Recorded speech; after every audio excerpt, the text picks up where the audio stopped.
What's the mindset of this group coming into tonight's game against Oshawa? I think it's pretty good right now. I know we didn't like our results the last two games, but we've been playing good for the last month and been real competitive, I thought, and had a chance to get both on the road. Obviously, we liked how we played here against Ottawa before we left, so even though we're not in, the guys are going to keep working to get better, and we plan on having a real good game here tonight for our fans and giving Oshawa all they can handle. And last weekend against Vegas, the team scored 6 goals in the fourth quarter to force overtime.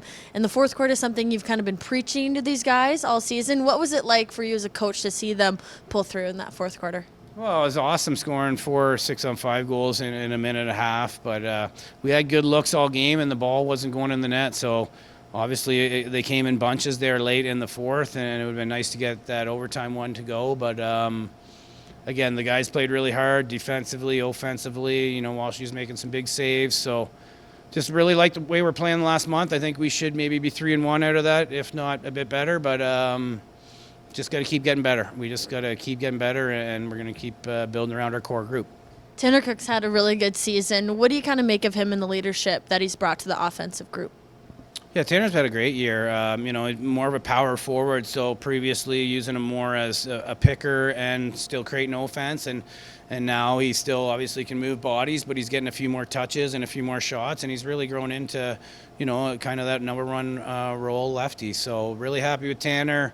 Tyler's another guy that stepped up into that number one role and done really well. Mayo's really took a step this last half of the season, and just trying to get all 7 going at the same time. If we can do that, we usually have some success, and they've been doing a pretty good job for us. I remember last time you played this Oshawa team when they were in Albany, Dane Doby had scored like 6 or 7 goals in that fourth quarter too. Does he remember that moment, and do you remember it, and kind of like playing them again the first time since that had happened? Well, he's not going to forget. I'm not going to forget that. Yeah, that was 8 goals. That was, just unbelievable. He just caught on fire, and he won us that game because we weren't very good for 3 quarters, and only he can do. To score 8 goals in that was pretty cool. And yeah, well, our whole team was always going to remember that game, I think, from that night. But yeah, I think last time we had him here, we might have got him in overtime. So. We expect, they're younger like us, so we expect a real hard-fought, fast-paced game, and, they're going to be just as hungry as us.